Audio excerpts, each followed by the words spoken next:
अलग देश का, अलग इंसान का अलग तरीका होता है खाना बनाकर खाने का। अब है बारी दोपहर का खाना बनाने का बारी। अभी दोपहर में मैं क्या बनाने वाली हूँ आप लोग को मैं थोड़ा सा दिखाऊंगी। प्याज, लहसुन और हरी मिर्च, फर्मेंटेड फिश और ये है ड्राई फिश, सब मिला के आज ये आलू और मटर की साग में मिला के बनाने वाली हूँ। ये वाला ड्राई फिश बहुत ही खाने में टेस्टी है। ये वाला ड्राई फिश मेरा हस्बैंड का फ्रेंड ने ला के दिया था उड़ीसा से। पहले मैं डालूंगी लहसुन, उसके बाद प्याज, हरी मिर्च। हम लोग थोड़ा मिर्चा ज़्यादा खाता है।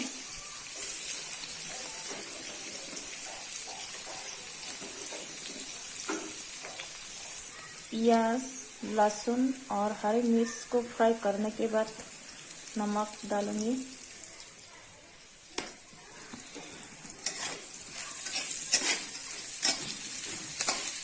अब ये ड्राई फिश डाल देंगे। हम लोग ना हर कोई सब्जी में हम लोग ड्राई फिश डाल के खाती हो। ड्राई फिश के बिना हम लोग का सब्जी होता ही नहीं। ड्राई फिश डालना ही पड़ता है हर कोई सब्जी में। मीट मछली को छोड़ के बाकी हर सब्जी में हम लोग ड्राई फिश और फर्मेंटेड फिश डाल के ही खाती है। कभी कभी फर्मेंटेड फिश, कभी कभी ड्राई फिश। हम लोग में ना तेल मसाला कम ही खाती है। अलग देश का, अलग इंसान का अलग तरीका होता है खाना बनाकर खाने का। किसी किसी को तो अलग अजीब ही लगेगा सुनकर, ये देखकर। क्या करो।